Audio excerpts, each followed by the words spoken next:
Hi everybody, this is Mickey Adams with Mullen Pedal Steel Guitars in Dallas, Texas. Thanks for tuning in. While teaching a lesson last week to a local Dallas friend of mine, I came up with a simple phrase to show him on the E9 guitar, and it suddenly dawned on me that the picking pattern on the right hand, even though he's an accomplished player, was something that he wasn't used to.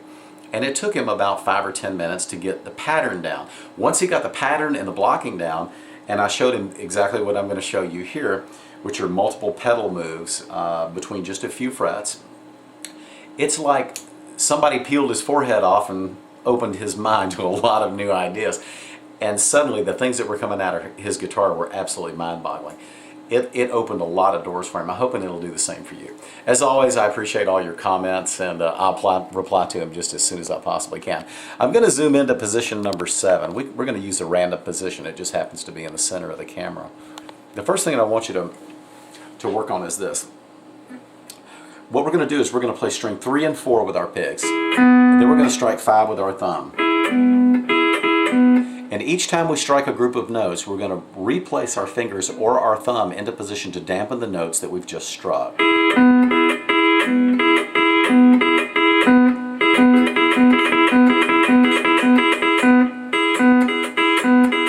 Now you can see that my palm is up off of my guitar.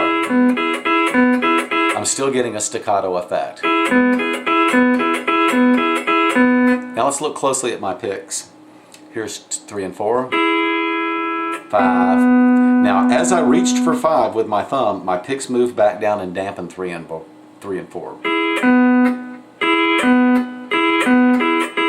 The same goes for my thumb. I'm replacing it every time.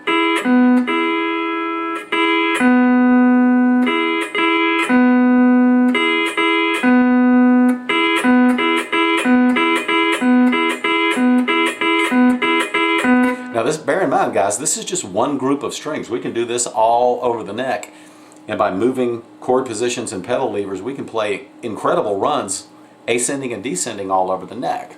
So with that in mind, let's zoom out and let's go to, we'll use position 5, and let's coordinate our B and C pedal move. Let's strike. This is 3 and 4 and 5 again. There's the second group.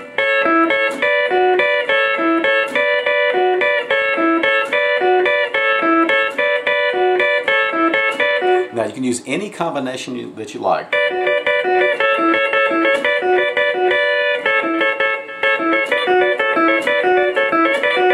But the idea is to not hear the strings move as we depress the pedal. And we can only do this by effectively pick blocking the strings. Here's the pedals. Here's no blocking, and you can hear the pedals out of sequence. Now that's quite exaggerated, but you hear the difference. This is cleanly executed, cleanly blocked, and the pedals move exactly in unison with my right hand. There's the stop, there's the pedal move.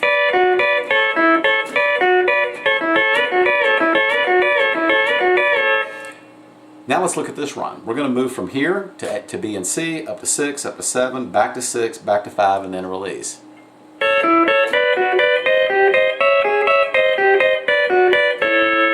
Now let's use this run and move to D.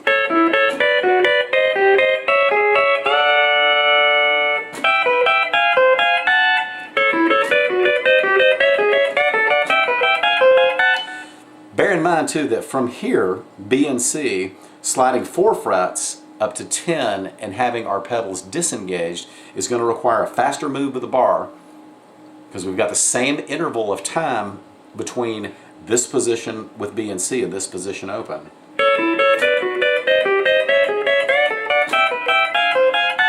That's going to take some practice. Now let's look at a very similar move from position 5, but this time up to position 8, and we're going to use the F lever. We're going to use the same string combinations. We're going to move from 5 to 6 with the F lever, 7 and 8 with the F lever. Then we're going to move to 10 open, 11 with the F lever, 12 with the F lever, and 13 with the F lever. So what we're effectively doing is walking up from A to A7. Then we're going to move to the 4 chord D and walk it up with exactly the same intervals, 1/4 higher. And again, As I've reached 6, my F lever is already engaged. The F lever, of course, raising string number 4 and string number 8 a half step.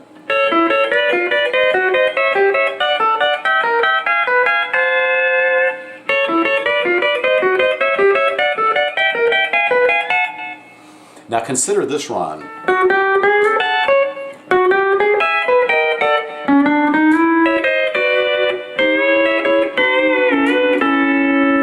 It contains exactly these patterns.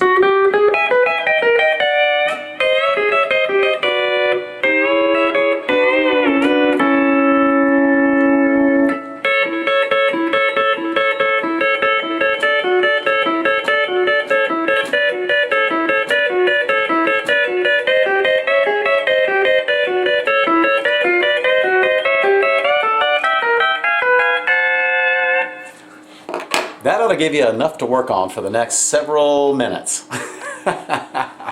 Good luck, everybody. Thank you all so much for tuning in. I hope this helps. And as always, I appreciate all your comments here on YouTube. Thanks for tuning in. This is Mickey Adams. We'll see you back at the pedal steel. So long.